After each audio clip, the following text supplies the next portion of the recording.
The wind across the high plains of Wyoming carried the scent of sage and distant snow. In the small town of Dry Hollow, where the railroad ended and the cattle trails began, the annual harvest dance was more than a social gathering. It was a marketplace of futures. Men with land and money chose wives the way they chose horses, by bloodline, by stamina, by the promise of strong sons. Elias Hawthorne owned the largest spread in 3 counties, the Double H, a kingdom of grass and sky that rolled to the horizon like a green ocean.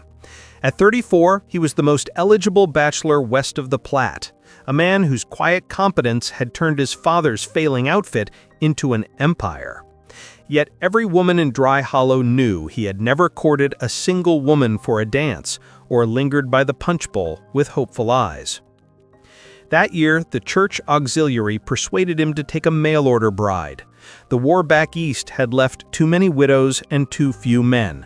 The frontier needed wives.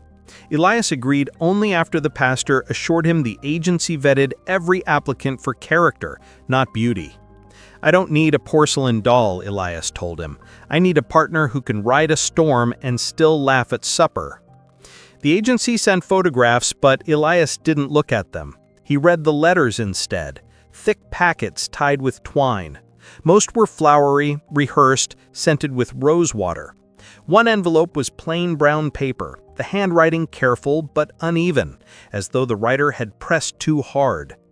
"Dear Mr. Hawthorne, my name is Ruth Caldwell. I am 26, able to read, write, and cipher. I have kept house for my father since I was 12 and managed the books for the mill after he took ill. I can mend, cook, garden, and milk. I do not dance well, and I do not sing. My face will not stop conversations, but my hands are quick, and my word is good. If you seek ornament, look elsewhere. If you seek a helpmeet, I will come. Respectfully, Ruth." Elias read it twice, folded the letter, and slipped it into his pocket. That evening he wired the agency, "Send Miss Caldwell. No photograph required." The train arrived on Tuesday in late September, steam hissing like an angry cat. Elias stood on the platform in his best coat, hat in hand, heart pounding harder than it should have.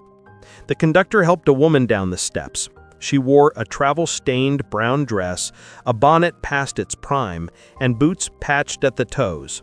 A single carpet bag hung from her shoulder.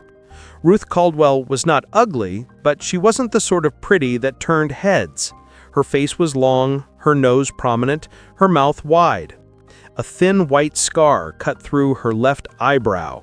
She was taller than most women, and thin in the way of someone who had missed more meals than she cared to admit. When her gray eyes met his, Elias felt the world tilt and steady again in one hard jolt. He froze, not the polite pause of surprise, but a full, mortifying stillness, as though someone had nailed his boots to the platform. Her letter had promised competence. It had not prepared him for a woman who looked carved from the same hard land he worked. Ruth saw the hesitation. Something tightened behind her eyes. She squared her shoulders. "Mr. Hawthorne?" Her voice was low and steady, the accent of Pennsylvania coal country. Elias managed to tip his hat. "Miss Caldwell, welcome to Wyoming." His tongue felt thick. The ride to the ranch was 20 miles of silence, broken only by the creak of the wagon and the wind's long sigh. Ruth sat with her hands folded, staring at the endless grass. Elias stole glances, each one confirming his first panicked thought, "I've made a terrible mistake." The Double H ranch house was a long, low building of logs and stone, built to withstand blizzards and loneliness. Cookie, the ancient ranch cook, met them at the door with a grin missing 3 teeth. "Supper's on, boss. Brought you a wife, did ya?" Ruth offered a small, careful smile. "I hope I'm more than luggage, sir." Cookie barked a laugh. "Got spirit. I like her already." Elias showed Ruth to the spare room, plain but clean, with the quilt his mother had pieced before she died. "Bathrooms down the hall. Water's hot. Supper in an hour." He left before she could reply. That night he sat on the porch long after the house quieted, staring at the stars until they blurred. He expected, what? A rosy-cheeked farm girl with laughter like bells? Instead, he had brought home a woman whose presence made him feel clumsy and foolish. He was used to giving orders, not second-guessing them. Ruth lay awake in the narrow bed, listening to cattle lowing in the dark. She had seen the rancher's face on the platform, the way his smile died. She was not vain, she had never expected admiration, but she had hoped for courtesy. Instead, she felt like a misdelivered parcel. Morning came cold and bright. Elias found her in the kitchen at dawn, sleeves rolled, kneading bread with fierce concentration. Cookie hovered nearby, delighted. Girl's got hands like a blacksmith. Dough rises for her like it's scared not to. Elias poured coffee he didn't taste. I usually write out at first light. You're welcome to rest. I'm no guest, Ruth said without looking up. Show me the chores.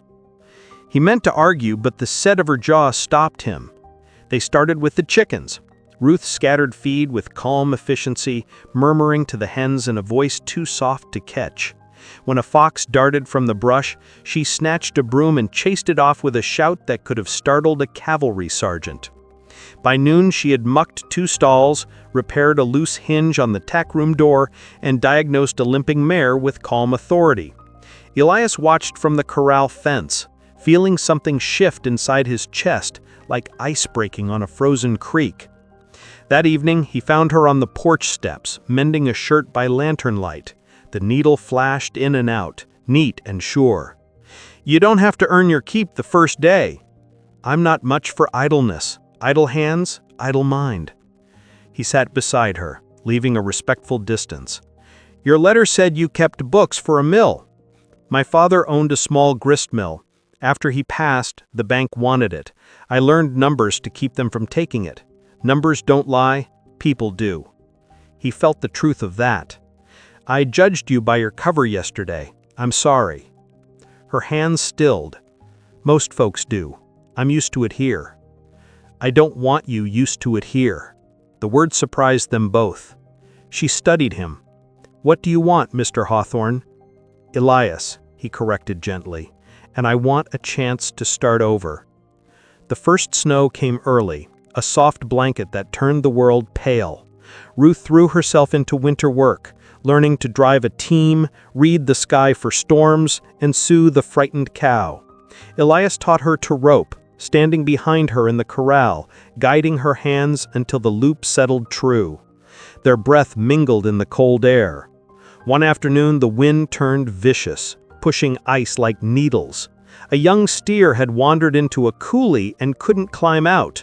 Elias saddled his gelding, but Ruth was already swinging onto a mare bareback. "Stay here," he shouted. "2 are better than 1, she called back. They found the steer hip-deep in snow. Ruth waded in, tied her rope, and nearly disappeared when the steer lunged.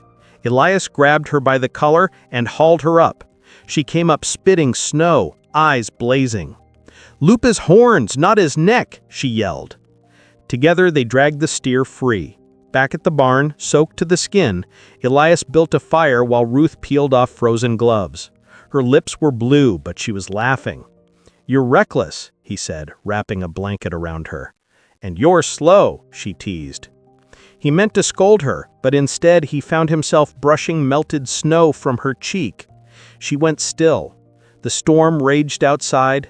Inside, something warmer took hold. Winter deepened. Evenings found them in the parlor, Ruth reading aloud while Elias whittled. Her voice fit the stories. He noticed small things, the way she worried her lower lip when thinking, how she saved the last biscuit for the hand with the longest ride, and how the scar on her brow whitened when she was angry. One night, the pipes froze. Elias was up before dawn, swearing at the pump. Ruth appeared with a kettle of boiling water and a wrench. "Hold this," she ordered. Steam rose around them as they worked shoulder to shoulder. When the line finally thawed, she whooped with joy. Elias caught her around the waist and spun her before he realized what he was doing. He set her down too quickly. "Sorry." "Don't be," she said. "I'm heavier than I look." Spring brought mud and cattle to move to summer pasture. Ruth insisted on riding drag. During a thunderstorm, lightning stampeded the herd, and she rode straight into the chaos, turning to lead cows with voice and quirt until the herd circled. Afterward, soaked and shaking, she calmed a trembling colt with a hymn from home. Elias wrapped his slicker around her. "You could have been killed. So could you." He wanted to kiss her then. Instead, he pressed his forehead to hers and let the moment rest between them. Summer stretched long. The ranch hands noticed how the boss lingered when Ruth carried out pie, how she saved him the burnt pieces because he liked the crust. Cookie started humming marriage marches. One July evening, Elias found Ruth at the creek washing her hair. She wore an old shirt of his, sleeves rolled, sunlight glinted on droplets running down her arms. She looked up, unembarrassed.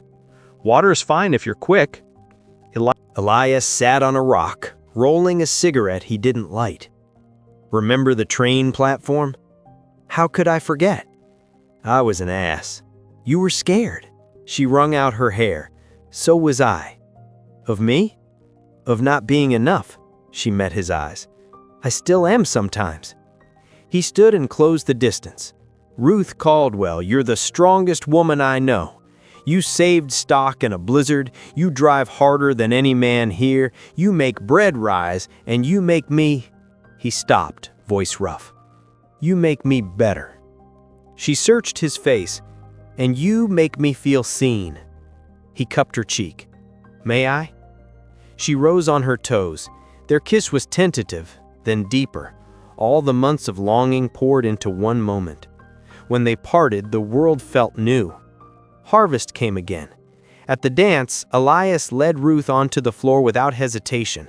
She had gained weight, her eyes brighter. The scar on her brow caught the light like a secret. Cookie played fiddle while the ranch hands whooped. Elias spun her until she laughed aloud. Later, under a wagon load of stars, he stopped on a hill overlooking the ranch. "I have something for you." From his pocket, he drew a small velvet pouch. Inside was a simple gold ring, etched with two tiny brands, the double H and a millstone. Ruth's eyes filled. "You remembered." "I remember everything about you." He slid the ring onto her finger. "Marry me, Ruth. Not because the agency sent you, not because the ranch needs a mistress. Marry me because I can't imagine mornings without your coffee, or storms without your courage, or my life without you." She kissed him, sure and certain. Yes, 1,000 times yes. They married in the ranch house parlor on a Sunday in October, with Cookie as witness and the preacher half frozen from the ride. Ruth wore a sage green dress, her hair loose for the first time since she'd arrived. Elias couldn't stop staring. Years later, travelers who passed the Double H spoke of the rancher and his wife. How she outrid any hand, how he still froze sometimes when she smiled across the breakfast table, struck with the same wonder he'd felt the day she stepped off the train. Love, they learned, was not thunder at first sight, but the slow burn of shared work, shared sunrises, and trust earned one day at a time.